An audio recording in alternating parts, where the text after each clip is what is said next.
Tzedaka, qui est la halakha Dalet, et le passage Yud Gimel dans la brochure page 69 téléchargeable sur le site. En bas à gauche, Nimtza, שכנפיה המרחפים על הלב, שהם מבחינת דיבורי תורה ותפילה, הם מבחינת כנפי הקרובים שהם ציפורים. Donc c'est כנפיה, c'est-à-dire nos poumons, ils sont comparés, ils ont la même fonction que les ailes des chérubins qu'il y avait sur le Haron. היינו מבחינת כנפי הציפור הגדול הנ"ל, c'est-à-dire ça parle des ailes du grand oiseau qu'il y a dans le Sipurim Asiyot. Donc on a parlé, il a rapporté ce que le Rebbe dit dans le Sipurim Asiyot, dans le mendiant, le troisième mendiant, qui dit que le cœur, quand il voulait se rapprocher de la source, alors il a le soleil qui le brûle. Donc, le soleil qui le brûle, donc quand maintenant il y a cet oiseau qui vient étendre ses ailes et qui lui fait de l'ombre, ça lui donne un moment de repos. Et même pendant ce moment de repos, il continue toujours à se languir de se rapprocher de la source. Mais ça le repose qu'il n'est pas brûlé par le soleil. Donc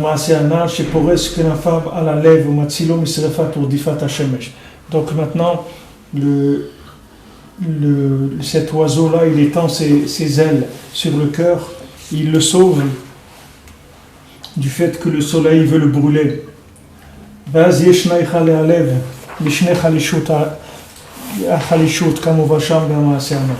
maintenant, le cœur, il se calme de ces deux faiblesses.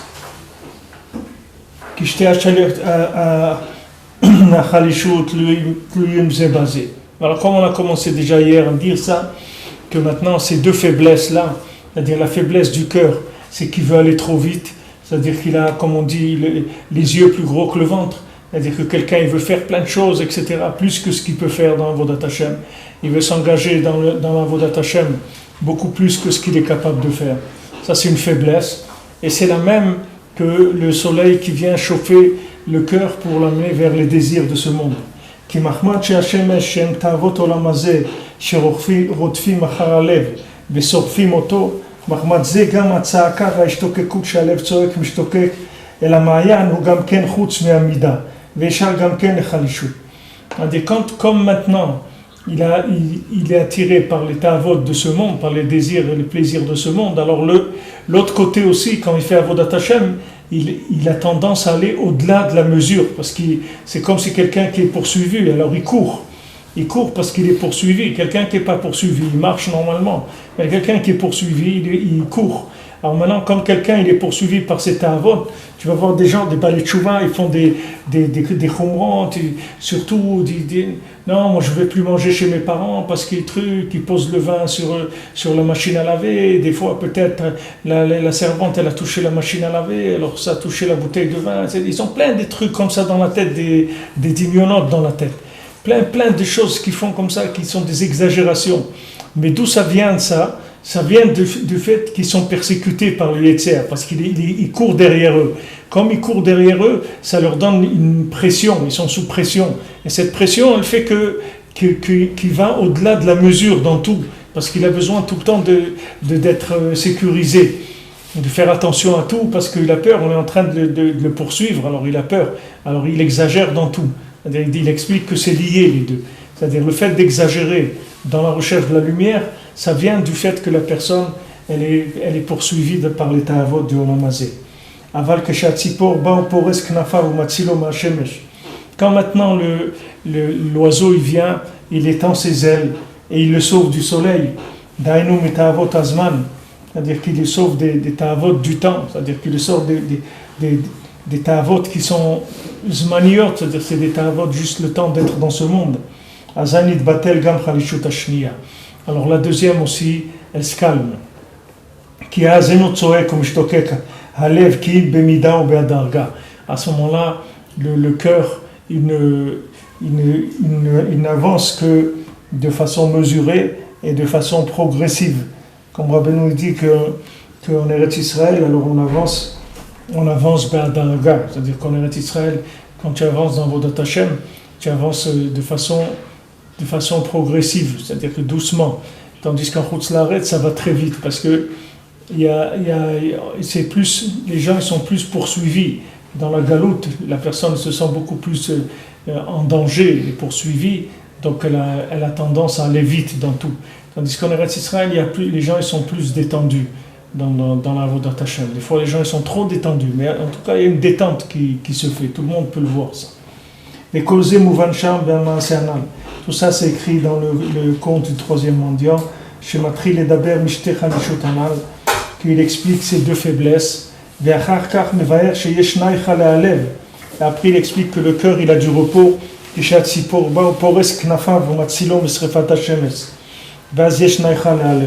après, il explique que le cœur, il a du repos.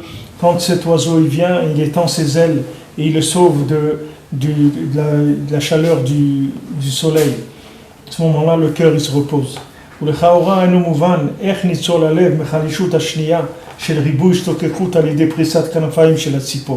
Et on ne comprend pas comment ça se fait que parce que l'oiseau il étend les ailes sur le cœur, comment ça l'empêche, ça va le calmer sur sa ishtokekut d'Avodat Hashem, c'est-à-dire comment ça va le calmer sur la façon démesurée qu'il a de servir Hashem.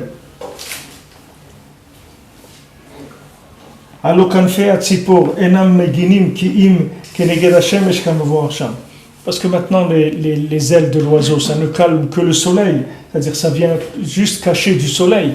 Comment maintenant l'intérieur, ça va lui faire se sentir moins excité comme ça, qu'il a envie de faire plein de choses, etc. Comment ça va le calmer à l'intérieur? Mais d'après ce qu'on a expliqué, alors on peut un peu expliquer parce qu'un il dépend de l'autre. Quand le soleil protège du soleil, c'est-à-dire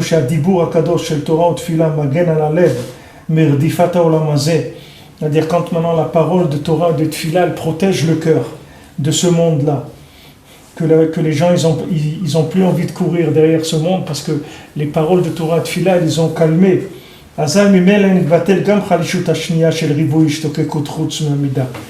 moment-là, la deuxième aussi, elle se calme du fait que la personne, elle va courir en dehors de la mesure.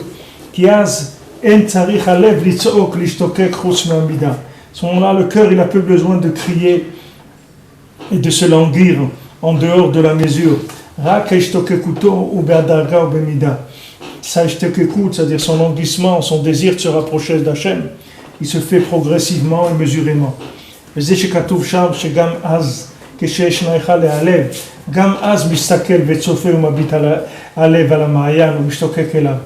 que Rabbeinu a dit là-bas, que même quand il y a le repos, quand le cœur il se repose, à ce moment-là aussi, il observe la source et il a envie de se rapprocher.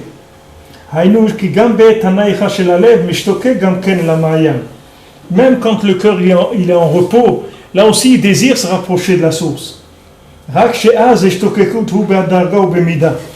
ce moment-là, le désir, le languissement, il se fait de façon progressive et mesurée. Parce qu'il a du repos du soleil, du fait que le soleil, il le persécute avec les ta'avot de ce monde. Venez me voir chez Kol Ikar Kiyum Alev chez la Olam, ou Aïdea Mayan chez Mistaken ou Abid Ustekot Kela. Maintenant, c'est écrit que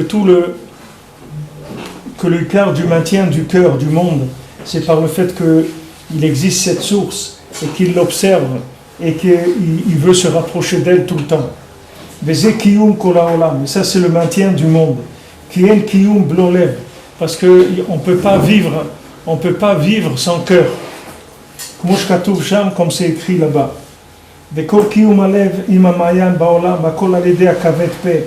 Maintenant, tout le maintien du cœur et du monde, c'est-à-dire tout le maintien du cœur et de cette source dans le monde, tout ça, ça se fait par le kavet pe, tout ça se fait par le mendiant qui bégaye.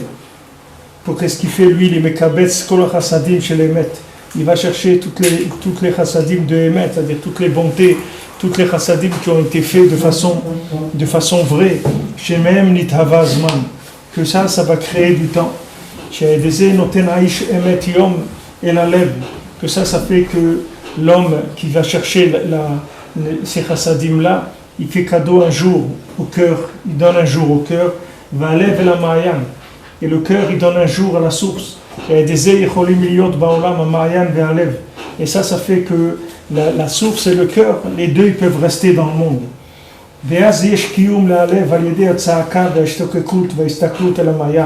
À ce moment-là, comment le cœur il peut vivre par le fait qu'il crie, qu'il s'élanguit et qu'il observe la source. Aussi la source par rapport au cœur. Par ce fait-là que chacun veut se rapprocher de l'autre, ça les attache ensemble et ils reçoivent de la vitalité l'un de l'autre. Alors à ce moment-là, le cœur il peut rester vivant et à ce moment-là, le monde entier il va rester vivant. On voit que dans le monde, en général, les gens ils n'ont pas tellement le choix. Parce que si quelqu'un il n'a pas le tzaddik, si quelqu'un il n'a pas la Torah, si quelqu'un il n'a pas des amis qui sont dans la Torah avec qui il peut parler de la Torah, alors la personne elle va aller d'un côté ou d'un autre. C'est-à-dire que où maintenant la personne elle a du cœur, c'est-à-dire c'est un idéaliste, il va rentrer dans l'idéal à fond et il va mourir de ce monde, c'est-à-dire il ne pourra plus ni travailler, il ne pourra rien faire du tout, parce qu'il va être tellement dans l'idéal qu'il ne pourra pas fonctionner du tout, c'est-à-dire il va être tellement dans le cœur qu'il n'y aura pas de fonctionnement. Ou bien la personne elle rentre dans le fonctionnement et le cœur il est mort, c'est-à-dire il n'y a plus de cœur. C'est-à-dire tu prends un artiste, alors maintenant un artiste il commence à faire de la musique ou il commence à faire de l'art, etc. Maintenant, comme on dit, c'est bien l'art, la musique, c'est beau, mais comment on va aller à l'épicerie? Comment il va aller après au supermarché? Il faut qu'il ait de l'argent. Comment il va faire? Il dit non, le principal c'est la musique, c'est la peinture, c'est les trucs, etc. Ou la politique, ou n'importe quoi. Chacun ce qu'il fait, il a tout son cœur là-dedans. Il dit c'est très beau, mais avec quoi tu vas manger? Ah, c'est vrai, quand je vais manger, etc. Il dit bon, c'est pas grave, je vais pas manger. Alors, qu'est-ce qu'il va faire? Il va mourir. Alors il dit non, regarde, ne fais pas comme ça, il faut que tu fasses les choses modérément. Alors il commence à modérer. Et quand il commence à modérer, alors il n'y a plus rien. Ils l'ont tellement modéré qu'ils l'ont enterré. Il est mort. C'est-à-dire, tout ce qu'il avait dans le cœur, c'est mort. Maintenant, qu'est-ce qu'il fait? Il travaille, tu vas le trouver, c'était un musicien, un truc et tout. Et après, tu vas le trouver, il travaille dans un orchestre philharmonique. Et tous les soirs, il commence à 19h30, il finit à 21h, il a ses partitions devant lui. Il joue, il finit, il range son instrument, il rentre chez lui, c'est tout, il a terminé. Mais le cœur, il est mort, c'est fini. Pourquoi? Parce qu'il n'a pas trouvé une méthode comment arriver à vivre dans ce monde avec du cœur. C'est ça le chidouche. Parce que si quelqu'un il est mort de cœur, ça sert à rien. Si quelqu'un il est mort parce qu'il avait trop de cœur, alors qu'est-ce qu'il a fait? Il n'a rien fait. Et si quelqu'un il est mort parce qu'il n'y avait plus de cœur, aussi il n'a rien fait. Alors comment on va arriver à lier ces deux choses? C'est ça la chokhmah de la Torah. C'est ça qu'elle donne la Torah. La Torah elle te permet de vivre dans ce monde-là. Elle te permet de travailler, elle te permet d'avoir une famille, elle te permet d'aller payer ta facture d'électricité et d'avoir le cœur avec Hachem. Et d'avoir un cœur qui brûle pour l'infini, tout en ayant des pieds qui marchent. Pourquoi? Parce que tu as les lobes des poumons, ils viennent et ils calment le cœur. Ils calment le cœur. Que le cœur, il n'emporte pas la personne complètement. Comme je vous ai dit hier, il y a 5 parties dans les poumons, c'est les 5 chomashim de la Torah. Ils viennent et ils soufflent sur le cœur et ils le calment. Alors que maintenant, quelqu'un qui est un artiste, il a tellement peur de ne pas réussir dans son art ou autre, qu'il va courir, il va faire beaucoup de choses, que les maasés, il va mourir. Vous avez des grands musiciens et tout qu'il y avait dans les générations d'avant, ils sont morts, 25 ans, 26 ans, ils sont morts. Ils sont morts de quoi? Qu'il ne peut pas. Parce que s'il rentre dans les pieds, dans le système, il sait que c'est sa fin. Parce qu'il ne peut pas. S'il rentre dans le système, il perd le cœur. S'il rentre dans le cœur, il perd la vie. Alors qu'est-ce qu'il fait? Alors il n'y a pas de solution. Alors les gens, qu'est-ce qu'ils font? En général, ils s'abrutissent, ils rentrent dans quelque chose. Voilà, ils deviennent des professionnels, ils jouent et ils font ce qu'ils ont à faire. Et ça, c'est valable dans tout. Je vous donne un exemple de la musique ou de l'art en général, mais tout, c'est comme ça. Quelqu'un, il doit savoir qu'il doit avoir la méthode, comment que le cœur il puisse vivre dans ce monde, s'installer et vivre. Même David Amelech, il n'a pas pu construire le Beth Amikdash. Parce que David Amelech, il a tué beaucoup de gens. David Amelech, il a énormément tué de gens. Parce que David Amelech, c'était un cœur, c'était que du cœur. Mais il ne pouvait pas supporter, pouvait pas supporter la moindre chose qui n'était pas juste, qui n'était pas honnête, qui n'était pas pour Hachem, etc. Il rentrait dedans, il a fait des guerres, il a tué beaucoup de gens pour mettre en place la royauté d'Hachem. Mais Hachem, il voulait qu'il y ait un petit peu plus de patience, que ça soit fait un petit peu plus lentement, un petit peu plus progressivement. Et à ce moment-là, il aurait pu construire le Beth Amikdash. C'est vrai que David Amelech, c'est Mashiach, c'est Mashiach, mais Mashiach, tout son yan qu'il est Mashiach, c'est parce qu'il est patient, il faut qu'il attende. On ne peut pas précipiter les choses. Alors Hachem lui a dit, tu ne vas pas construire le Beth Amikdash, c'est ton fils Shlomo qui va le construire. C'est ton fils. Alors quand David Amelech, il a su ça, alors à la fin de sa vie, et comme il avait un autre fils qui était plus âgé que Shlomo, qui s'appelait Adoniaou, lui il a voulu régner parce qu'il avait peur que son père, justement, il donne la royauté à Shlomo. Donc il a essayé de se déclarer être encore roi et tout. Mais à ce moment-là, Nathan Hanavi, il est venu, il a amené Bathsheba chez David, il a dit, regarde, Adoniaou, qu'est-ce qu'il fait? Alors Shlomo, il a dit, tout de suite, je vais le nommer. Shlomo, il va être roi aujourd'hui, de mon vivant, je vais lui donner la royauté, il va s'asseoir sur le trône de mon vivant. Vous savez quel âge il avait, Shlomo, quand il s'est assis sur le trône? Il avait 12 ans. Shlomo Amelech, il avait 12 ans quand il est devenu roi. Parce que c'est venu le moment parce que David Amelech lui-même, il a vu, c'est vrai que la force qu'il avait de la royauté, elle a duré le Olam Vaïn jusqu'à Mashiach, ça sera lui tout le temps. Mais il ne pouvait pas l'installer. Le problème de l'installer, il n'arrivait pas. Je vous ai dit déjà, Hachem, il a dit, va doucement, tu peux pas construire le Beth Amikdash. Parce que tu as trop de cœur pour construire le Beth Amikdash. Tu es allé trop loin, il faut doucement. Aller plus doucement, mais lui il ne pouvait pas. Donc lui il a fait tout ce qu'il avait à faire, il a dit tant pis je ne construis pas, mais j'avance, c'est-à-dire j'avance. Il y a des fois comme ça, il y a des gens ils font tchouva, et ils savent que quand ils vont faire tchouva, leurs enfants, ils vont arriver, mais eux-mêmes, les parents, ils ne vont pas arriver. Parce que ils ont visé trop haut pour arriver. Surtout si quelqu'un commence à un certain âge, il y a des choses que c'est sûr qu'il ne va pas arriver. Dans l'étude de la Torah, etc., il n'aura pas la possibilité. Mais il a le cœur, son cœur il veut. Alors le fait qu'il a le cœur, il va mettre sa famille dans la Torah, il va avancer, il va venir avec sa famille, s'engager. Et ses enfants, ils iront, comme on a vu, ses enfants, ses petits-enfants, alors eux, ils seront dans la Torah.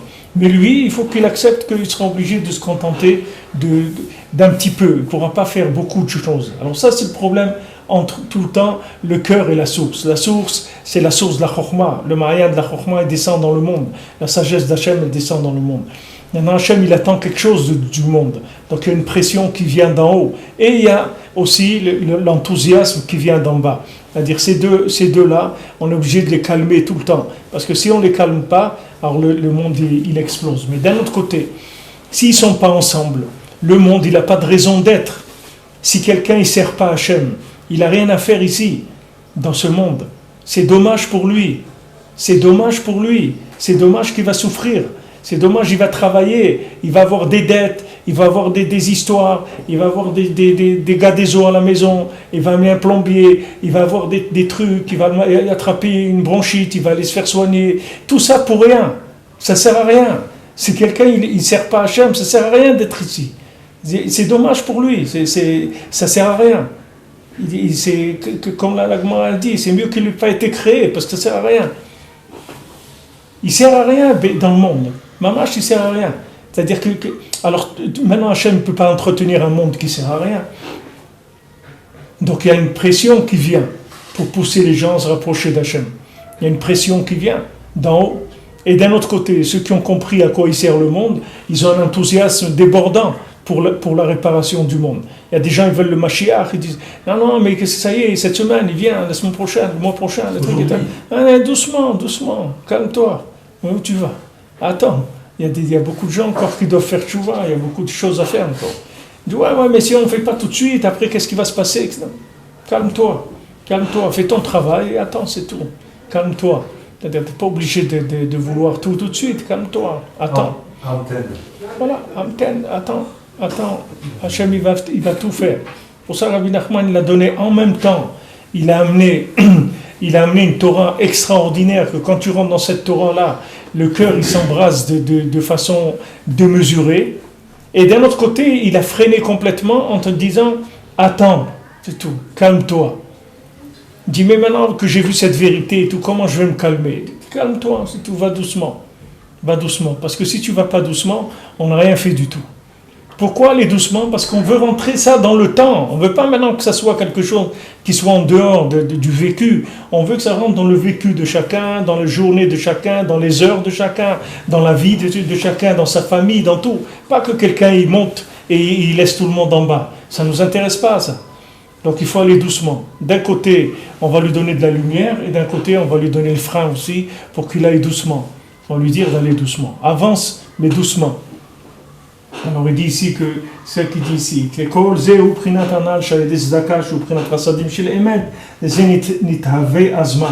et tout le nial qu'on a vu que la tzedaka, elle va créer le temps. C'est-à-dire que quand il y a de la tzedaka, il y a du temps.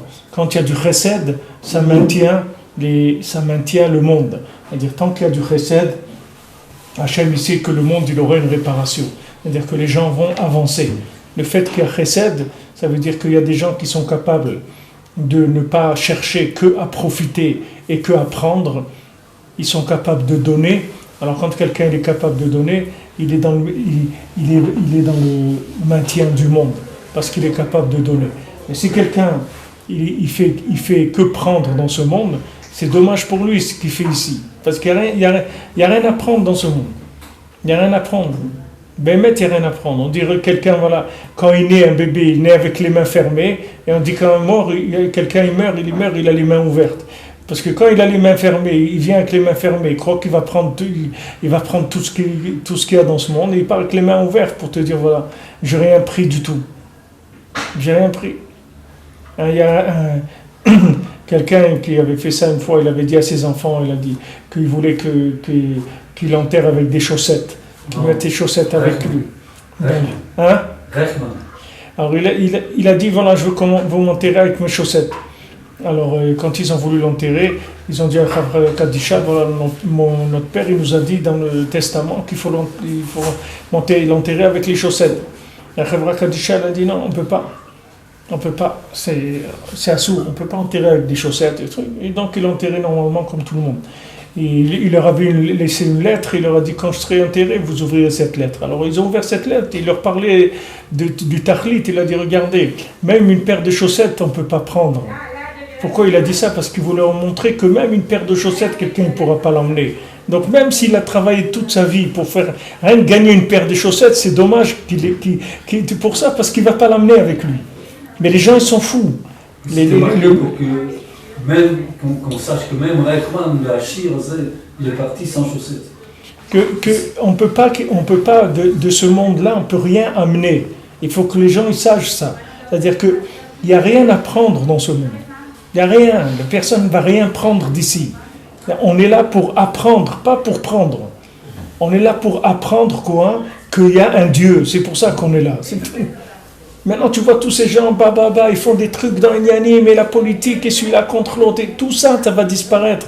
Tous ceux qui avaient avant, ils ont disparu, il n'est rien resté. De tous ces gens-là, de Napoléon, il n'est rien resté, de l'autre, il n'est rien resté, de l'autre, il n'est rien resté. Tout le monde s'en va, il ne reste rien, ça passe, ça nettoie tout. La seule chose qui reste, c'est si quelqu'un il a appris qu'il y a Dieu dans le monde et qu'il a appris à le craindre et à l'aimer, c'est tout. C'est ça qui reste. Le reste, ça ne reste pas. Mais pour avoir cette conscience-là, et vivre aussi tranquillement, c'est-à-dire pas être excité, pas être un fou, et être calme et avoir cette conscience-là, ça demande un travail. Alors la tzedaka, elle permet au monde de se maintenir. Quand on dit que quelqu'un, tzedaka tatzil memavet, que la tzedaka elle sauve de la mort, ça veut dire que la tzedaka elle sauve du choix de la vie qui s'appelle la mort. Comme la Torah nous dit, ou bacharta bachaim. Voilà, j'ai passé devant toi la vie et la mort, et tu choisiras la vie. Parce que c'est pas évident. C'est-à-dire ce choix-là, il n'est pas évident. Il faut chaque jour le refaire. C'est pas un choix, une fois il s'est inscrit quelqu'un et ça y est. Il faut tous les jours, il faut faire ce choix-là. Ça veut dire tous les jours. Ça veut dire que tous les jours, il y a des situations où il faut choisir des choses. Il y a des choix qui m'amènent à la vie et il y a des choix qui m'amènent à la mort. C'est-à-dire il y a des choix qui détruisent le temps et il y a des choix qui produisent du temps. C'est-à-dire qu'il y a des choix qui produisent des possibilités de trouver avec son cœur, de trouver Hachem, et il y a des choix qui produisent pas, rien du tout, qui amènent la personne à la mort. C'est-à-dire des heures, comme on dit, du temps mort. Tu as des temps morts. C'est Raphaël Kina, il disait, il disait, il faut pas tuer le temps. Hein. Il faut pas tuer le temps. Ne tue pas le temps. Les gens, ils disent, qu'est-ce que tu fais? Ils disent, je tue le temps. Comment tu peux dire quelque chose comme ça? Tu tues le temps. Tu crois qu'on est là pour quoi faire? Tu tues le temps. C'est pour ça que tu es venu faire ici. Tuer le temps. Rends compte qu'est-ce que c'est un concept, c'est terrible. C'est quelque chose de terrible, quelqu'un qui tue le temps. Quelqu'un qui est là dans ce monde, il s'ennuie. Il n'a rien à faire. Mais c'est terrible. C'est-à-dire qu'il ne sait pas du tout qu'est-ce qui se passe ici. Il n'est pas branché, il ne sait pas qu'est-ce qui est en train de se passer. Qu'il savait ce qui était en train de se passer, il ne s'ennuierait pas du tout. Il serait en train de remplir ses valises avec des diamants. Il y aurait la valise, il remplit la valise avec des diamants, des choses, etc. Il n'est pas en train de perdre le temps. Donc, si quelqu'un il est en train de perdre le temps, c'est parce qu'il est dans la notion de temps que time is money. Il croit que le temps c'est de l'argent. Il croit que les gens ils sont venus ici dans ce monde pour faire de l'argent. On lui a mis ça dans la tête quand il était petit. On lui a dit, tu sais, il faut faire de l'argent. On est là pour ça, hein, pour faire de l'argent. Il faut faire beaucoup d'argent. Il faut gagner beaucoup d'argent. Il croit qu'on est dans ce monde pour ça. Alors il est là tout le temps en train de chercher ça. Mais ça tue le temps. C'est-à-dire qu'au lieu que ça fabrique du temps, ça le tue le temps. C'est-à-dire que ça donne moins de temps. Alors maintenant, on va chercher chez des gens qui vont donner la tzedaka, c'est-à-dire des gens qui vont faire de la vraie tzedaka, pas de la tzedaka qui est un investissement pour recevoir plus. De la vraie tzedaka, c'est-à-dire ils donnent sans intérêt, sans attendre aucun intérêt. Et cette tzedaka, elle va fabriquer le temps. Alors d'un côté, il y a celui qui dit time is money, il prend l'argent. Alors celui-là, il tue le temps, c'est un tueur de temps, c'est-à-dire que lui, il raccourcit le temps du monde. Parce que si Hachem il dit, si tu crois que ce monde-là, je l'ai fait pour que tu ramasses de l'argent, mais tu es un fou, puisque cet argent, tu vas le laisser. Comme Rabbi Nachman il dit, où est tout l'argent du monde? Rabbi Nachman il demande, tout l'argent qu'ils ont gagné les gens dans le monde, où il est cet argent-là? Si tu prends chacun dans sa vie, il a gagné de l'argent toute sa vie, où il est cet argent? Prends depuis la Briata Olam, que maintenant il y a 5744 ans. Alors où est l'argent du monde? Chaque personne en a gagné, il y a eu des milliards et des milliards de gens. Où il est passé cet argent-là? Rabbi Nachman il dit, il n'existe pas. C'est juste le temps du film, c'est tout. Quand tu as fini ton film, tous les acteurs, tous ceux qui sont là-bas, ils ne sont plus là, ça fait longtemps qu'ils sont partis. Tout ce qu'il y avait là-bas, ça n'existe plus. Si tu calcules, tu verrais que normalement le monde il doit être d'une richesse incroyable. Puisque chacun il a gagné de l'argent toute sa vie. Même si tu prends le SMIC, tu prends quelqu'un qui a travaillé 40 ans au SMIC, tu fais le compte, et où il a mis cet argent? Il a laissé ici, il était à l'épicerie, il a été là-bas, il a laissé ici l'argent. Il n'a pas emmené avec lui. Où il est cet argent-là? Il n'y a pas. Il n'y a pas d'argent. Rien. Il est parti. Comme il est venu, il est parti, il n'existe pas.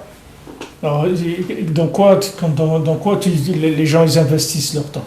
Alors, quand quelqu'un court derrière l'argent, il doit savoir qu'il raccourcit sa vie. Mamash, ça veut dire qu'il est en train de détruire le temps. Et quand quelqu'un il donne, il est en train de construire du temps. Il produit du temps. C'est-à-dire il produit la possibilité pour lui et pour d'autres gens de pouvoir se rapprocher d'Hachem. Donc, money is time. Hein? Money is time. Money is time. Time, c'est pas, it's not money, mais money, oui, c'est le time. Mais si elle est bien monnayée, c'est-à-dire si c'est bien investi.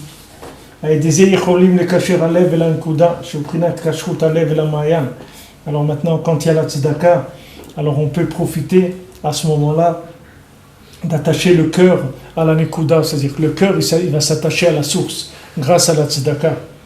Qui miprinat anal, mais voir maaseh anal, puisque maintenant il a fabriqué du temps avec avec sa tzedaka, donc il a permis au cœur de rester attaché à la source. Mais Inyan Tzedakat Alev la Mayan, il est écrit là-bas dans le conte que le Inyan, que la source, le cœur, il crie vers la source. Misham Nimshach Kol Ha'itbodedut Ve'asichot Beno Leben Kono Ve'atza'akot Hanal. De là-bas, ça vient toute la Hitbodedut de chacun. Combien chacun il va crier, il va faire Hitbodedut. Ça vient de ce cœur-là. C'est-à-dire ce cœur, lui, combien il cherche à se rapprocher de la source. C'est ça qui va faire toute la Hitbodedut de chacun. Toutes les sichot beno le ben kono, de chacun sa discussion avec son créateur. Chez Tzoakin Bnei Israël minalev l'Hashem d'Barach, que les Bnei Israël, les enfants d'Israël, ils crient avec tout leur cœur vers Hachem, qui a kol misham, parce que tout vient de cet endroit-là. C'est-à-dire tout ce qui se passe, ça vient de cette situation-là, que ce cœur, il crie pour se rapprocher de la source. Tout ce qu'il y a dans le monde, ça vient de là-bas. Qui a lev anal b'maase anal ou shoresh levavot shel kol Israël, parce que ce cœur-là, c'est la racine de tous les cœurs de tout l'homme Israël. V'mayan anal ou shoresh kol hanekudot shel kol Israël, aklaliot v'pratiot. Et cette source-là, c'est la source de toutes les nekudot de tout l'homme Israël, de toutes les neshamot, que ce soit les neshamot individuelles ou les neshamot klaliot. Il y a des neshamot qui sont klaliot, il y a des princes de 1000 ou de 100 ou de 50 ou de 20, et il y a des gens qui sont individuels. Alors chacun il est là-bas dans ce Mayan-là, dans cette source-là, chacun il a sa neshama là-bas. Et comme le cœur, dans le conte, il n'a de vitalité que de la source, que parce qu'il est attaché à la source. C'est la seule chose qui le maintient. Chez Mistakel Botamid, tout le temps, il regarde la source. Ou Mishtokek Elav, et il crie vers la source. Vetsoek Elav Tamid, et il crie tout le temps vers la source. C'est ça qui lui donne la vitalité de la source. D'où il tire la vitalité, parce que tout le temps il cherche à se rapprocher de cette source-là. Cette source-là, c'est quoi? C'est lui, mais pas déguisé dans ce monde. C'est-à-dire c'est lui, mais l'essence de lui-même. C'est-à-dire sa neshama, tout le bien qu'il a en lui. C'est à ça qu'il va vouloir s'approcher. Il va vouloir s'approcher de ce bien-là et être attaché à ce bien-là tout le temps. Comme on voit sur le Maase Anal, comme aucun bepratiut, la même chose en particulier. Tout le cœur de chacun, chaque juif individuellement, et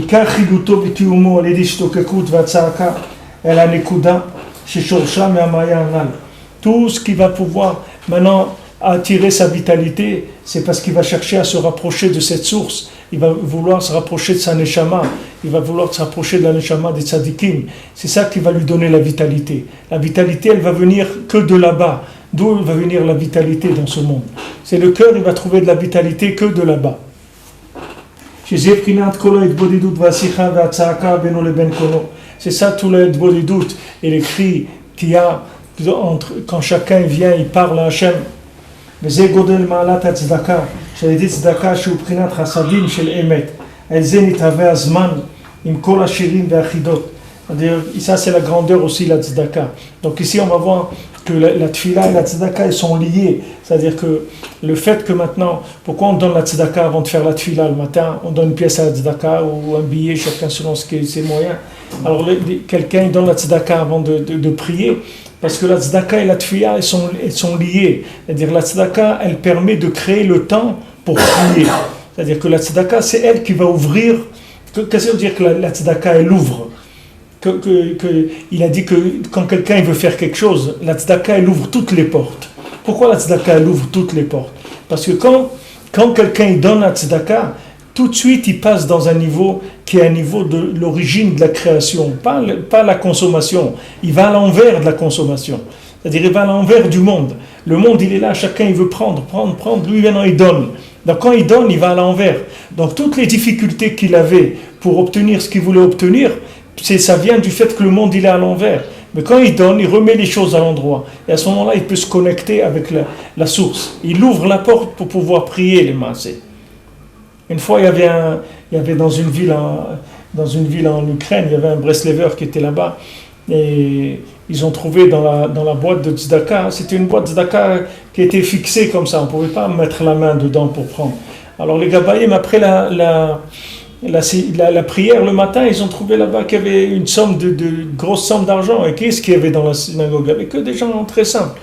Alors ils ont cherché qui est-ce qu'il y avait. Ils ont vu que c'était un qu'il venait de toucher son salaire la veille. Tout le salaire, il a pris, il l'a mis dans la tzedaka. Alors ils lui ont dit, mais qu'est-ce que tu as fait? Avec quoi tu vas vivre tout le mois? Tu as mis tout l'argent là-bas. Il dit, et la tefila alors, ça ne voulait pas s'ouvrir. Alors qu'est-ce que je vais faire? Je ne vais pas prier?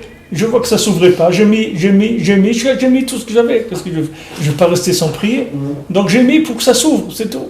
Il mettait pour qu'on lui ouvre. Ça veut dire que quoi? Il a senti que maintenant, il ne va pas pouvoir prier, qu'il n'a pas des paroles pour prier, que son cœur il n'est pas branché. Maintenant, pourquoi son cœur il n'est pas branché? Parce que son cœur il est branché sur autre chose. C'est pour ça qu'il n'est pas branché sur la prière. Parce que son cœur il a branché sur quoi? Sur l'autre système, sur le système de consommation. Maintenant il veut rattraper, que le cœur il soit passé au système de consommation. Alors comment il va faire? Il va donner un tzedaka. Quand il a donné un tzedaka, il a inversé tout. Donc c'est ça qu'elle sort de la mort. Elle sort de la mort du cœur. C'est-à-dire que quelqu'un il n'a pas de cœur, il faut qu'il donne. Quelqu'un il n'a pas de cœur, alors il faut qu'il donne. Il dit, les gens ils cherchent à construire des foyers, des familles, etc. Il faut donner. Si quelqu'un il cherche à prendre, il ne veut pas construire. Quand il va prendre, il va à l'envers. La consommation, c'est la destruction du temps. La consommation, ça détruit le temps. Parce qu'Hachem, il donne pas du temps au monde pour consommer. C'est pas ce qui l'intéresse à Kadosh Baruch Hu. Akadosh Baruch Hu, il donne le temps au monde pour qu'il y ait du cœur, pour que les gens ils cherchent. Ils cherchent à faire du chesed, ils cherchent à prier, à étudier la Torah, à faire ce qu'il y a à faire de bien dans le monde, c'est-à-dire trouver Hachem. C'est pour ça qu'Hachem il maintient le monde, c'est pas pour de la consommation. Donc quand quelqu'un il veut prier le matin, il met la tzedaka, pourquoi? Parce qu'il doit ouvrir, sinon comment il va venir prier? Il sort de la consommation, comment il va venir prier? Il a besoin de faire un acte de chesed. Cet acte de chesed là, il va créer le temps, c'est-à-dire il va créer le récipient qui va permettre de connecter son cœur avec sa neshama. C'est ça qu'il fait. Kol neshama te alelka. Quelqu'un il dit Kol neshama te alelka. Toute mon âme elle te loue. Et c'est ce qu'on dit dans la tefila. Qui est-ce qui dit toute mon âme elle te loue? Quand quelqu'un va dire toute mon âme elle te loue? Quelqu'un était en train de faire le tachanoun le matin dans la tefila, quelqu'un il faisait comme ça. Alors un rave il a vu, il a dit arrête de taper, il n'y a personne. Tu me tapes sur qui? Il dit tape ici, il n'y a personne là-bas. Il n'y a personne qui habite là-bas. Qu'est-ce que tu tapes? Tu n'as pas de cœur, quelle tefila tu fais? Qu'est-ce que tu es en train de faire là? C'est quoi? Alors la tzedaka ça ouvre, c'est ce qui permet d'ouvrir. Ça ouvre toutes les portes. La tzedaka elle ouvre tout. Rabbeinu nous dit que les débuts de tous les débuts c'est la tzedaka. Toute l'intention de quelqu'un, pour ça que Rabbeinu nous dit que quelqu'un il va travailler, il doit dire je vais travailler pour donner la tzedaka, c'est pour ça que je vais travailler. C'est pas pour prendre, je vais travailler pour donner. J'ai besoin d'argent parce que je dois donner, c'est pour ça que j'ai besoin d'argent. Et j'ai énormément besoin d'argent parce que j'ai beaucoup à donner, je dois donner beaucoup, c'est pour ça que j'ai besoin d'argent. Il doit dire ça tous les jours quand il va travailler. Parce que si maintenant quelqu'un ne dit pas ça, il va rentrer dans le système de time is money. Et s'il rentre dans le système time is money, ça y est, il détruit le monde au lieu de le construire. Il détruit le temps, c'est-à-dire il prend le temps, il le détruit, parce que ce temps-là, c'est pas pour ça qu'on l'a donné. Alors si maintenant il dit quelqu'un il va travailler pour donner, alors maintenant lui aussi il va prendre lui aussi il va prendre de ça. C'est pas que lui il va pas prendre, lui aussi il prendra, mais son intention, il faut pas qu'il aille dans le sens de prendre. Il faut pas qu'il s'oriente vers ça. Son attitude, il faut pas qu'elle soit vers ça. Son attitude, c'est-à-dire qu'il veut avoir de l'argent pour aider, pour faire des choses, pour Hachem, pour aider des gens, pour faire des choses. Il veut faire un Sefer Torah, il veut éditer un livre, il veut aider une famille pauvre, il veut faire quelque chose, il veut faire construire quelque chose quelque part, n'importe ce qu'il veut faire, chacun ce qu'il a dans sa tête de bien qu'il a envie de faire. C'est ça il travaille pour ça, pour réaliser ces projets-là. Et maintenant au milieu, il a besoin de manger, de payer son loyer, son truc. On va lui donner, c'est pas un problème, il a le droit lui aussi de prendre. C'est pas qu'il n'a pas le droit, mais son intention, c'est-à-dire le kivun, l'orientation de son travail, c'est vers ça qu'elle doit aller. Et à ce moment-là, il va avoir la bracha. À ce moment-là, Hachem, il va lui donner. Parce qu'Hachem, il attend qu'il y ait des gens comme ça. Parce qu'Hachem, il cherche des gens qui fabriquent du temps. Parce qu'Hachem, il voit que le temps du monde, il disparaît. Hachem, il veut qu'il y ait du temps. Chez qui est-ce qui sont les fabricants de temps? C'est ces gens-là qui font de Chesed Shel Emet. Les gens qui font d'Azdaka Be'emet, c'est eux qui fabriquent le temps. Donc tu penses bien que s'il y a un fabricant de temps, Hachem, il va investir en lui énormément. Donc il faut prier Hachem. Il faut lui dire, regarde. Il faut dire, quelqu'un il peut demander à Hachem, il dit, regarde Hachem, je te promets, donne-moi, tu vas voir que je vais donner. Donne-moi, tu verras que je vais donner. Et Hachem, il va l'éprouver. Au moment où il aura l'épreuve, il va voir qui il est. Il va voir si Béhémet, il est capable de donner ou il a tout pris pour lui. Mais Hachem, il va l'éprouver parce qu'Hachem, il cherche. De la même manière qu'il y a des annonces pour... On cherche quelqu'un pour ça, ou on cherche quelqu'un, il y a des annonces d'emploi. Ben Hachem, il cherche dans le monde des gens qui vont donner ce qu'il va leur donner. Pourquoi? Parce que ces gens-là, ils vont fabriquer du temps. Mais c'est ça qu'il veut Hachem. Hachem, il veut qu'on donne le temps au monde de faire tchouva, de découvrir la Torah, etc. Donc, il cherche des investisseurs, des gens qui sont capables d'investir leur argent pour créer du temps. Et s'il en trouve, alors il va leur donner la bracha. Seulement, là, il y a beaucoup de gens qui te disent « Ouais, mais moi je travaille, je fais du business pour donner la tzedaka et tout. » Mais tu vois que quand ils gagnent, ils ne donnent rien du tout. Ou ils donnent des sommes, c'est des sommes minimes ce qu'ils donnent. Il n'est pas obligé de donner c'est pas maintenant qu'il doit donner une yeshiva ou un kollel, il peut faire lui-même, il n'a pas besoin de donner, s'il veut faire lui-même, qu'il fasse lui-même, qu'il construit lui-même quelque chose, qu'il fait ce qu'il veut, mais qu'il donne. Et car c'est qu'il donne. Parce que quand il donne, il crée du temps. C'est-à-dire du temps, ça veut dire de la vie, mamash. Il permet au monde de vivre. Sinon, le monde, il se détruit. Le maaser, ça a un amour. Le maaser, c'est un impôt, c'est comme la TVA, c'est pas... Tu peux pas la garder. sinon tu as... On ne peut pas comparer la TVA hein? Le compte. C'est la même chose que la TVA, non. Ça t'appartient pas. Non. Ça t'appartient pas. La TVA, c'est parce que dans le travail, la TVA, c'est l'État Hachem, il te dit, voilà, ces 10%, ils sont à moi. C'est exactement le même principe. C'est le meilleur exemple qu'il y a pour le maaser, c'est la TVA. Parce que la TVA, c'est l'État qui te demande de l'encaisser pour lui. Ça ne t'appartient pas. Là, c'est le maaser, c'est pareil. Il ne t'appartient pas. C'est Hachem, il te l'a donné, il te le donne pour lui. C'est-à-dire, il te dit, voilà, il y a quelqu'un qui vient, il va te remettre une somme pour moi. Donc, alors tu ne vas pas la garder, ce n'est pas pour toi. Ça ne s'appelle pas tzedaka. Tzedaka, c'est autre chose. C'est après le maaser. Mais c'est quand même inclus dans la tzedaka. C'est-à-dire, il y a 10 sortes de tzedaka. Rabbi nous rapporte dans ses programmations. Il y a 10 sortes de tzedakot. Le maaser, c'est une des 10. C'est quand même considéré comme une tzedaka. Parce que tu le fais avec de la émouna. Il n'y a pas quelqu'un qui est venu taper chez toi. Il n'y a pas abus de biens sociaux. Il n'y a personne qui t'accuse d'abus de biens sociaux. C'est parce que tu as envie de donner. Donc même le maaser, c'est une forme de tzedaka. Mais ce n'est pas la tzedaka la plus élevée qui est. C'est une tzedaka qu'on nous demande, qu'on nous oblige à donner. C'est comme le martit shekel, c'est-à-dire les gens ils donnaient le martit shekel, un demi-shekel, donné pour le Beth Amikdash. Mais ils étaient obligés de le donner, même que c'est une tzedaka, mais c'était comme un impôt. C'est-à-dire c'est un impôt pour permettre au Beth Amikdash de fonctionner. וזה גודל מנת צדקה שעל ידי צדקה שהוא בחינת חסדים של אמת, על ידי זה נתהווה הזמן עם כל השירים והחידות שהם הדיבורים הקדושים הנפלאים של הכבד פה. Ça c'est tous les chants et les paroles extraordinaires de celui qui bégayait, que les gens croyaient qu'il bégayait. Grâce à ça, c'est le maintien et la vitalité du cœur qui reçoit de la source. Comme tout le temps, il vient de la tzedaka et du chesed. Donc grâce à la tzedaka, on peut s'attacher à la nekuda, au point qui vient de la source, à shayach le libo ba'et hazot daika, qui est shayach à son cœur à ce moment-là.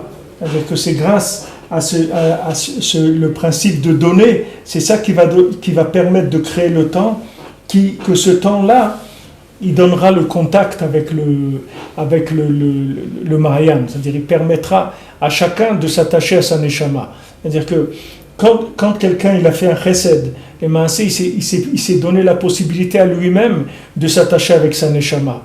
C'est ça qui s'est donné. C'est-à-dire en donnant, il a créé le temps. Mais ce n'est pas un temps de consommation, c'est un temps de Gdusha, un temps dans lequel il y a une présence d'Hachem. Donc ça lui permet de rentrer en contact entre son cœur et sa neshama. Mais si maintenant quelqu'un ne donne pas, il fait que consommer, à un moment son cœur il se détruit. C'est-à-dire son cœur il va complètement dans la consommation. Donc son cœur il ne peut pas sentir qu'il y a la présence d'une neshama. La plupart des gens dans le monde, ils n'ont pas de neshama. Est-ce que vous croyez que d'avoir une neshama, c'est pas chaud? C'est pas qu'ils n'ont pas de neshama. Ils ont une neshama, elle est quelque part. Mais ils ne peuvent pas être en contact avec leur neshama. Parce qu'ils n'ont pas de cœur. S'il n'y a pas de cœur, où elle va venir la neshama? Dans quoi elle va venir? Dans un hamburger, elle va venir? Dans quoi elle ne peut pas descendre la neshama? La neshama, elle vient dans un cœur. S'il n'y a pas de cœur, il n'y a pas de neshama. Alors la neshama, elle est là-bas. Le jour où la personne, elle se décide, alors il n'y a pas de problème. La neshama, elle est là. Elle veut être en contact. Mais elle ne peut pas. Elle ne peut pas être en contact avec la personne. Et si jamais elle est en contact, elle va le détruire complètement, encore plus que ce qu'il est. Elle ne peut pas. C'est une lumière qu'il ne peut pas. Pourquoi? Parce qu'il n'a pas de cœur. Son cœur, il est cassé en morceaux. Son cœur, il est intéressé que par de la consommation. Donc tu ne peux pas lui parler de la neshama, il ne sait pas de quoi tu parles. Il ne comprend pas. Il lui dit quoi? C'est quoi la neshama? Ça se mange, ça se vend, ça se truc. Il ne sait pas de quoi tu parles. C'est une notion qu'il ne sait pas que ça existe dans le monde. Il dit, mais l'âme. Il dit, l'âme de quoi? L'âme de quoi? Voilà, l'âme de rasoir, la lame du couteau, la lame de l'épée. La lame de quoi? C'est quoi l'âme? Ils ne savent pas, les gens. Pourquoi ils ne savent pas? Parce qu'ils n'ont fait que prendre, c'est tout. Maintenant qu'il commence à donner, et il va voir que lui-même, il ne s'est jamais connu dans sa vie. Il ne savait même pas qu'il existait lui-même. Il ne savait pas qu'il avait une âme qui est lui-même. Ce n'est pas maintenant quelque chose qui est quelque part. C'est son âme à lui, c'est lui. C'est l'essence de lui-même. Et lui, il a fait fonctionner que l'emballage. Il ne s'est jamais rendu compte qu'il y avait quelque chose dedans. Pourquoi? Parce qu'il a fait que prendre, c'est tout. Comme il a fait que prendre, on lui a montré la partie qui prend, c'est tout. C'est quoi la partie qui prend? C'est l'emballage, c'est tout. C'est le corps, et c'est un cœur qui est cassé en morceaux, qui aime que les poubelles du monde. Alors avec ça, il va aller nulle part. C'est pour ça que la plupart des gens, c'est chaval pour leur vie. C'est-à-dire que la plupart des gens, leur vie, elle est dommage. Parce qu'ils tournent dans du vide. Ça ne sert à rien, Birla. Leur vie, elle ne sert à rien. C'est-à-dire que si maintenant une personne, elle ne fait pas du bien dans sa vie, elle ne va jamais avoir une valeur. Il n'y a que quand la personne a fait du bien qu'elle commence à... C'est la même chose pour tout, pour l'âme du monde, pour l'âme de la terre, pour tout. Pourquoi les gens ne reconnaissent pas Israël? Pourquoi les gens ne reconnaissent pas l'âme Israël? Pourquoi les gens ils sont antisémites? Parce que c'est des gens qui ne donnent rien. C'est des gens qui ne donnent rien du tout. Rien. Rien, ils ne veulent rien donner, ils veulent que prendre, c'est tout. Ils ne veulent pas donner quoi que ce soit. Ils veulent que prendre. Alors quand quelqu'un y prend, comment tu veux qu'il voit la grandeur du Ham Israël? Il peut pas voir la grandeur du Ham Israël. Comme un homme qui fait que consommer, comment tu veux que sa neshama vienne le voir? Elle ne peut pas venir le voir, il ne sait même pas que ça existe, la notion de neshama. Lui, il cherche le manger, l'argent, les trucs, tout ce qu'on peut profiter des plaisirs de ce monde. Il ne peut pas se rendre compte qu'il y a une âme qui est là, et que cette âme-là, elle pleure, elle attend d'être reconnue par l'individu. Maintenant, dans le monde, le Ham Israël, il est là. Le Ham Israël, c'est l'âme du monde. Le Ham Israël, c'est l'âme du monde. Mais qui est-ce qui va reconnaître le Ham Israël? Pour reconnaître le Ham Israël, pour voir la splendeur du Ham Israël, il faut avoir un petit peu de... Il faut donner un petit peu.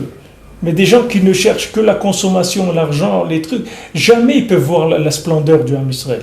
Et la terre d'Israël, c'est pareil. Si quelqu'un maintenant, il ne donne pas, il ne peut pas voir la splendeur de la terre d'Israël. Il va venir ici et il va voir que des trucs qui ne sont pas bien. Il ne va pas voir, le bien, il ne va pas le voir. Il va venir, il ne va pas voir, il va voir que des soucis, des trucs, des nianim. Ouais, ça c'est pas bien, ça c'est pas terrible, là-bas le travail il est dur, les gens ils sont comme si. Il va voir que, comme les Meraglim, les explorateurs.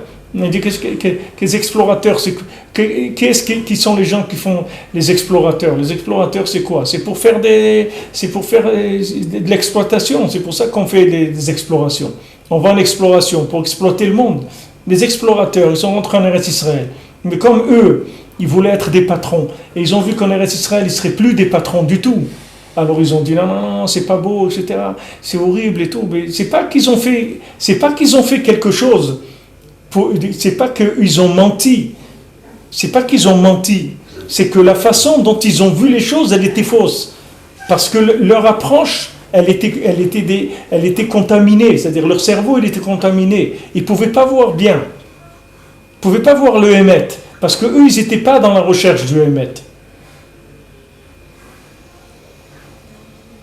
Quand Hachem, il a... Aussi bien Hachem, il a dit à Avraham Avinu, Lech Lecha, c'est-à-dire va pour toi, va vers toi. Il a dit à Avraham Avinu, tu sais, ne crois pas que ce que tu fais c'est pour moi, c'est pour toi que tu le fais. Parce que si tu ne vas pas vers toi, tu ne seras pas un être vivant Bichlal dans ce monde. Le premier qui s'est appelé un être vivant, c'est Avraham Avinu, que Hachem il a dit, voilà le premier qu'il correspond à la norme de la création. C'est le premier homme qui a eu sur terre, c'est Avraham Avinu. C'est le premier homme, qu'est-ce qu'il a fait? Il a cherché Akadosh Baruch Hu, c'est tout. Quand il s'est mis à chercher Hachem il a dit enfin un homme pour qui ça valait la peine de créer le monde. Un homme qui me cherche. Sinon, le monde il allait disparaître. Hachem il allait, pas le Maboul, Hachem il allait faire disparaître le monde complètement. S'il n'y avait pas Avraham Avinu, le monde il aurait disparu complètement. Il serait retourné dans le néant. C'est fini, ça ne sert à rien. Des gens qui cherchent à consommer et mourir, mais après on va arriver où avec ça? Rien, on a plus de sur place, on n'a rien fait du tout. Il est arrivé à Avraham Avinu, alors Hachem il a dit ça vaut la peine. Mais il lui a dit Lech Lecha, il a dit ne crois pas que c'est pour moi, tu vas vers toi, c'est pour toi, va vers ton âme, va vers toi. Et après, il a dit à Moshe Rabbeinu, Shlach Lecha, c'est-à-dire envoie des gens pour voir, tu veux voir ce que c'est Eretz Israël, Shlach Lecha, envoie pour toi. Maintenant, tu vas aller voir ce que c'est Eretz Israël. Moi, je t'ai dit ce que c'est. Je t'ai dit que c'est une terre où il coule le miel, des zavat chalav udvash, qu'une terre où il le lait et le miel. Oui, je te l'ai dit ce que c'est. Qu'est-ce que tu dis? Je vais aller voir. Tu vas aller voir? Alors va voir. Mais tu vas voir avec tes yeux à toi. Tu vas pas voir ce que je t'ai dit. Tu vas aller voir ce que tu as dans ta tête. C'est ça que tu vas voir là-bas. Et tu vas voir que c'est une terre, c'est horrible. Tu vas voir des monstres, des géants, des trucs horribles. Tu vas voir que des trucs. Pourquoi? Parce que tu peux pas. Tu veux voir avec tes yeux à toi, des yeux de consommateur. Avec ça, tu veux voir. Dit ces gens-là qui ont été voir explorer Israël, c'est pas des gens qui voulaient se donner, c'est des gens qui voulaient prendre. Et eux, c'était des patrons. Le Zohar il dit que c'était des patrons. Ils voulaient pas se soumettre à Eretz Israël. Mais c'est des patrons de haut niveau. On ne parle pas maintenant de gens qui vont faire de l'argent et tout. Ce n'est pas des gens comme ça. C'était tous des Nessim du Ham Israël. Ils étaient eux-mêmes, le Zohar dit eux-mêmes, ils étaient plus grands qu'Eretz Israël. Eux, leur niveau à eux, c'est plus grand que le niveau de Gdusha d'Eretz Israël. Et à Fapiken, ils devaient rentrer malgré ça en Eretz Israël et se soumettre. Et ça, ils ne pouvaient pas se soumettre. Le fait qu'ils ne pouvaient pas se soumettre, ils ne pouvaient pas venir. Regardez tous les gens qui ne viennent pas habiter en Eretz Israël. C'est parce qu'ils ne peuvent pas se soumettre, c'est tout. C'est ça qui leur manque, c'est la soumission. C'est très difficile de se soumettre, c'est sûr. Mais c'est avec ça qu'on crée le temps, c'est avec ça qu'on crée la vie. La vie, elle vient de ça. Alors maintenant, si quelqu'un, il ne fait pas la tzedaka, si quelqu'un ne cherche pas à donner, jamais il verra la grandeur du Ham Israël. Il ne pourra pas. Toutes les nations, tous les gens, ils sont là, ouais, donne Jérusalem, ou donne ça, parce qu'il ne sait pas de quoi il parle. Il ne sait pas ce que ça veut dire, que des Juifs ils vont prier au Kotel tous les jours, tous les matins et toutes les nuits. Il ne sait pas que chacun dans le monde, qu'est-ce qu'il reçoit de ça. Il ne sait pas combien de morts il y a en moins dans le monde, parce qu'un Juif il va faire Shachrit au Kotel. Ça il ne sait pas. Il ne sait pas que quelqu'un à New York, ou à Philadelphie, ou à Honolulu, ou n'importe où dans le monde, il ne meurt pas parce qu'il y a un Juif qui a été ce matin prié au Kotel. Ça c'est une des choses, mais il y en a des milliers de choses qui sont faites pour la prière d'un Juif au Kotel. Parce que quand ce Juif il a prié, il a amené des crédits à l'humanité. Il amène des crédits, ça veut dire il vient et dit Hachem, regarde, attends, de la patience et tout, regarde, moi je viens, je fais ma prière, je viens te voir, etc. Il amène de la patience dans le monde. Il amène de la patience, ça fait que le monde il continue. Sinon Hachem Ishmor, tu vois qu'Hachem il a besoin d'entretenir des gens qui vont consommer et mourir. Et Hachem il n'a pas besoin d'entretenir le monde de cette façon-là. Mais si maintenant l'homme il donne, il est capable de sortir de lui-même et de donner, alors là ses yeux ils vont s'ouvrir, il va voir que les Maasé, il avait à côté de lui, il avait une source de richesse extraordinaire qui était le Ham Israël. Tu es le Ham Israël. Les gens, ils veulent que les Juifs ils quittent leur pays. Mais Hachem, quand les Juifs ils quittent un pays, Hachem, il ne donne plus rien. Hachem, il ne paye pas s'il n'y a pas ses enfants. Un père, il ne paye que si tu t'occupes de ses enfants. Sinon, pourquoi il va payer? Il va payer pourquoi? Mais ses enfants, alors il paye à tout le monde, car que ses enfants ils mangent aussi, c'est tout. Ce concept-là, il est valable dans tous les niveaux. Il est valable au niveau mondial, au niveau du Ham Israël lui-même, au niveau de chacun individuellement, c'est pareil. Si quelqu'un il veut recevoir beaucoup, il doit s'apprendre à donner. Parce que si tu ne donnes pas, il n'y a aucune raison qu'on te donne beaucoup. Pourquoi on va te donner beaucoup? Un homme, il n'a pas besoin de beaucoup. Un homme, il a besoin de 2 tranches de pain par jour, un truc et tout. C'est tout ce qu'il a besoin. Le besoin, c'est celui-là. Maintenant, tout le reste, tu as envie de choses. On n'est pas obligé de te donner pour tes envies. On te donne ce que tu as besoin. Tu veux plus, il faut que tu donnes. Si tu donnes, on va te donner plus. On va ouvrir plus. Plus tu vas donner, plus on va te considérer à toi plus largement. Comme toi, tu donnes, on va être large aussi avec toi. Et quand il y a des épreuves dans la vie aussi, la personne elle est sauvée parce qu'elle a été large à un moment, elle a donné, elle a aidé quelqu'un, alors elle aussi, on ne regarde pas de près, on ne la regarde pas de trop près, on laisse passer des choses. Ça c'est un da'at qu'il faut avoir, que quelqu'un qui ne croit pas qui fait une tova à qui que ce soit. Il y a des gens qui se plaignent quand des gens viennent ramasser la tzedaka chez eux, ils disent encore c'est religieux, mais il ne sait pas que le religieux il n'a pas besoin. Hachem il peut lui donner là où il est. Si Hachem il l'envoie là-bas, c'est pour l'autre qu'il l'envoie, c'est pas pour lui. Lui peut lui donner son pain à la maison, il n'a pas besoin de sortir. Mais Hachem il fait qu'il va chez l'autre parce que l'autre il a un besoin. La Gemara elle dit. La Gemara elle dit que quand le pauvre il vient chez toi, tu dois le remercier parce que c'est pour toi qu'il est venu, c'est pas pour toi pour lui. C'est lui qui te donne, c'est pas toi qui lui donne. C'est lui qui te donne la possibilité de vivre et d'arranger ce qui est arrangé dans ta vie. C'est pas toi qui lui donne. Donc tu dois le remercier. Quand le pauvre il vient chez toi, tu lui dis merci d'être venu, d'être dérangé, etc. Je te remercie. C'est toi qui dois le remercier. Ça c'est quelqu'un qui a la tête sur les épaules, c'est comme ça qu'il voit les choses. Et les autres, quand ils voient un rabbin qui rentre et tout, on dirait qu'ils ont vu l'ange de la mort qui est rentré chez eux. Alors que le Maasé, c'est l'ange de la vie, c'est pas l'ange de la mort. Ah, c'est dur et tout, il y en a beaucoup, trucs et tout. Qu'est-ce que tu veux faire? Hachem, il veut faire vivre beaucoup de monde. Il donne beaucoup aux gens de possibilités de faire des mitzvot. Mais il faut mettre la tête en place. Il ne faut pas voir les choses à l'envers. Il faut mettre les choses à l'endroit. Alors moi, je leur souhaite qu'il y ait encore plus. Zakoubarou. Zakoubarou.